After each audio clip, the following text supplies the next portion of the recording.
Today on In the Herd, we present a sneak peek at the Bison Club's spring athletic receptions. On Tuesday, May 14th, the reception rolled into New York City, where a crowd of over 100 Bison fans gathered to hear former Bucknell president Gary Sojka. Who believes in Bucknell? We do! All right, that's the name of the new campaign. That's the touchword, but it's very appropriate to Bucknell. I'm happy to tell you that the person heading that campaign, and now I'm going to say relatively new president, John Brovman, fully understands this business. John's entire career was at Stanford. Undergraduate, graduate, postdoctoral, faculty member, administrator, all at Stanford. What did it take to blow somebody like that out of Palo Alto?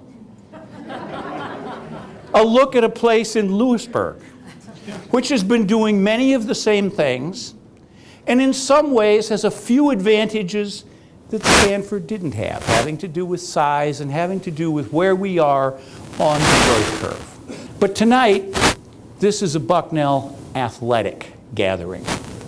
You are a special group of Bucknellians. First of all, you're not an isolated group. You didn't live in an athletic dormitory. You weren't sheltered from the toils of academic life. You were, from the minute you walked on the campus, a Bucknell student first and foremost. You took your courses, you got involved in a variety of extracurriculars, but you folks stepped into a very special kind of extracurricular. Division I athletics. Competing at the highest level that you can compete in athletics in the United States. But you'll note that I made an issue of you being students first. This is not something that began at Bucknell 10 years ago, 20 years ago, 40 years ago. And that tear-jerky film that you saw with the helicopter swooping up, and I saw some of you dabbing your eyes, I still do. You saw the Christy Mathewson Gates, the only structure ever funded by organized baseball to honor an individual. Not a team. Lots of teams build statues to pitchers or first basemen or whatever. This was organized baseball as a group. They built the Christy Mathewson Gates. Why? Because the Big Six was a terrific pitcher? No. Clear back then, Christy Mathewson, I think, embodied what we're talking about when we talk about the Bucknell scholar athlete. He was described in his years of professional baseball as a Galahad among the troglodytes. Early professional baseball was a rough and tumble sport played by mean-spirited, nasty men who spiked each other, gouged each other, spit, swore, drank, gambled, and did everything you can think of.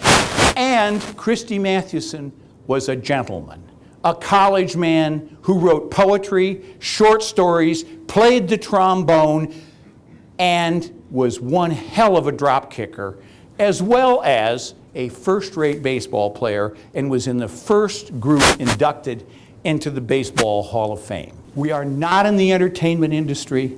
We are in the education business. And to do what we have been doing and hope to do even better in the future, we need your help. We need your help and the help of others who believe in this concept. We have every reason to believe that's going to happen. We know who we are. We're Bucknell. We know what we do. We know how we're succeeding. We know what we can do.